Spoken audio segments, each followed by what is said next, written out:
Исәнмесез, каләмдәшләр. Бүген шигърият темасын дәвам итәбез. Бүгенге темабыз шигырьдә рифма. Белгәнегезчә, шигырьнең ике төп кануны бар. Ул ритм төгәллеге һәм рифманың матурлыгы. Татар шигыренең рифмасы бик төгәл булырга тиеш. Бик аһәңле булырга тиеш. Бик моңлы булырга тиеш. Ул электән шулай килгән. Татар шагыйре, татар кешесе рифмага җырдамы ул, шигырьдәме нык игътибар иткән. Шуңа күрә шигъриятка таләп тә шушы рифма аша күбрәк килә. Нәрсә соң рифма? Шигырь юлларының охшаш, яңгыраш белән тәмамлануы рифма дип атала. Охшаш, яңгыраш. Охшаш яңгырашны тәэмин итүче иң беренче чара ул сингармонизм. Ягъни калын ишекләрнең кабатланып килүе сүздә һәм сүзнең нечкә ишекләрнең шулай кабатланып килүе. Нечкә калын ишекләрнең бер төрле булуы рифмаларда. Ягъни яңгырашны тудыручы иң беренче чара менә шушы.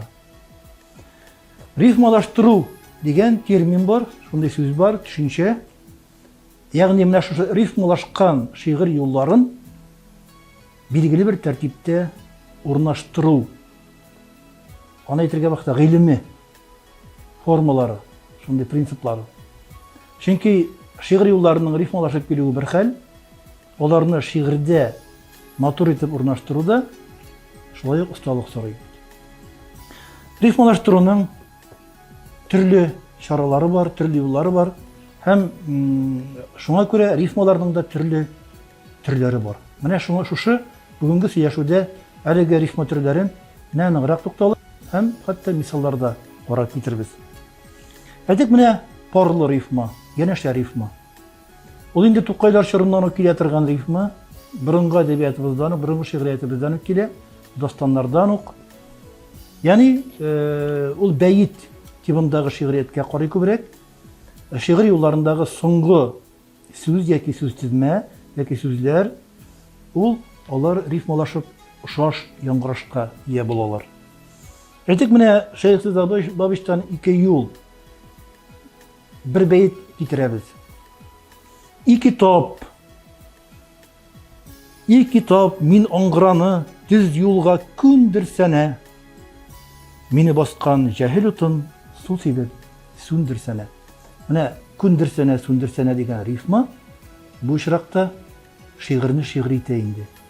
Әлбәттә, ритмы, үзенең төзелеше, мәгънәсе, образлары белән дә, ләкин менә шушы рифма аңа көй бирә, аһәң бирә. Төп рифма рәте безнең ул менә шушы янәшә рифмадан аермалы буларак юл аралаш кулланылган рифмалар, аны инде чиратлаштырылган рифма дип әйтеп була, чагыштырылган рифма дип әйтеп була, төрлечә әйтеп була. Ягъни икенче һәм дүртенче шигъри юллардагы рифмаларның рифма рәте. Бу безнең татар шигырендәге төп рифма принцибы булып тора. Шуңа күрә бүген күбрәк тукталып китербез бу темага. Әйтик, менә Зөлфәттән бер мисал китереп карыйк әле. Бар иде бит безнең җанда өмет, алда гөл яз сыман тоелды. Ниләргә соң өзелделәр юллар, каршыбызда упкын убылды. Монда тоелды, убылды дигән сүзләр рифма рәте тәшкил итәләр. Туташ рифмалар бездә бар. Туташ рифмаларда һәр шигырь юлы, строфадагы һәр шигырь юлы рифмалаштырыла. Сирәк кенә күренеш, ләкин шулай да зур шагыйрьләр бу адымга баралар, бу чараны кулланалар һәм бик матур гына моңлы шигърият килеп чыга. Шул Зөлфәттән Гомерлек ырымнарым дигән шигъри, гомернең адымнары, агымның агымнары, агымның ырымнары, гомерлек ырымнарым. Монда инде 3 сүз, адымнары, агымнары һәм ырымнары дигән сүз рифмалаша. Һәм ул менә шушы 5 юлда тулып сыйып бетә. Бар шундый рифма яраклашкан, катлаулы, катнаш рифма дип әйтеп була инде аны. Фүләрә Пәгизәтуллинаның Туллар әсәреннән бер мисал.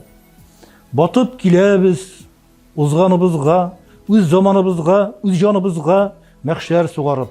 Узганнар белән канда кара син, кара шушы мәхшәрне истән чыгарып. Ягъни монда ички рифмалар да бар. Узганыбызга, үз җаныбызда, шул вакытта юл аралар рифмалар да бар. Мәсәлән, шул ук менә узганыбызга, җаныбызда ул бит янәшә рифмада булып тора, ички рифмада булып тора. Шул вакытта ярак айтылган рифма да бар. Мәхшәр сугарып, истән чыгарып. Менә шуңа күрә берничә төрле принцип, рифманы төзү принцибы бер шигырьгә килеп керә дә, шигырьне шундый бер кызык кына ситуациягә куя. Ягъни моң өстенә шундый яңгыраш байып китә һәм кешегә тәэсир көчәя бара. Басымга карап та рифмаларны билгеләп була. Мәсәлән, рус әдәбиятында, шигъриятында шундый бер кызык кына күзәтү бар. Басым соңгы ижеккә төшсә, бу инде ир-ат рифмасы була. Әгәр дә басым рифманың икенче ижегенә төшсә, бу хатын-кыз рифмасы була. Кызык әлбәттә, ләкин бездә улай бер юк дип уйлыйм мин. Шуңа да карамастан, татарда шулай ук, татар шигъриятендә басымнар белән төрле экспериментлар ясау, төрле ачышлар ясау күзәтелә. Бирәктә Зөлфәт иҗатында, менә мин бүген Зөлфәтне телгә алам, чөнки рифмалар, Зөлфәт рифмалары алар шактый камил һәм әдәбиятта өйрәнергә лаек, махсус галимнәр тарафыннан өйрәнергә лаек зур шигъри рифмалар һәм байлык безнең базабыз ул. Менә шуңа күрә Зөлфәттә бар. Зөлфәтнең бер кызык тәҗрибәсе бар. Ул үзенең мәсәлән Ат карагы дигән зур гына шигырендә соңгы 3нче ижеккә басымны куя. Соңгы ижеккә басымны куйгач, ул шул кадәр матурайып китә. Менә бу моң. Чөнки әле 2 ижек кала ахырда, моң дәвам итеп кала. Üzülмәй иң ахыргы сүздә генә. Мәсәлән, булай ди ул. Икешнә дә бөек атлар рухы, тагын тояк белән җанга типте. Бәгытеңне йоклап калуың бар. Уян, ат карагы, вакыт җитте. Бу очракта җанга типте, вакыт җитте дигән сүзләр бик матур итеп рифмалашалар һәм басымда бер үк төрле төшә. Әйтүемчә, рифмалардагы басым ул бер төрле төшәргә тиеш. Әгәр дә төрле басым төшә икән, рифма зәгыйфләнә башлый. Әлбәттә, улай да мөмкин. Шигърият барсына да түзә, сыйдыра, ләкин камил рифмаларда басым да төгәл төшәргә тиеш. Ягъни ачык калын ижек белән нечкә ижекләр законы, шулай ук басым законы, менә булар барсы да сакланырга тиеш. Әйтик, менә кызык кына күзәтүләр ясарга була рифмалар белән. Мәсәлән, тартык ижекләрнең, сузык ижекләрнең рифмаларда кабатланып килүе шулай ук матур гына күренешләр тудыра. Менә аллитератив рифма дип әйтелә инде. Ягъни тартык ижекләрнең барсының да икенче рифмада кабатлануы. Менә бер пар рифманың берсендәге тартыклар икенче рифмада да барсы да кабатлана. Бу бай рифма була. Сузыклар белән дә шулай. Ләкин бер генә тартыгы да төп үзәктәге уртадагы тартыкның кабатлануы да к кебек менә, т кебек, с, ш кебек менә шушындый үзенчәлекле һәм яңгырап торган, аһәнгә кирип торган тартыкларның кабатлануы ул шулай ук рифманы дөресли, шактый дөрес, шактый кабул итүгә җайлы дип әйтегәндә. Менә шундыйрак рифма турында сөйләшү булды. Siz de kıyırak bulunuz, özünüzün rifmağızını tabığız.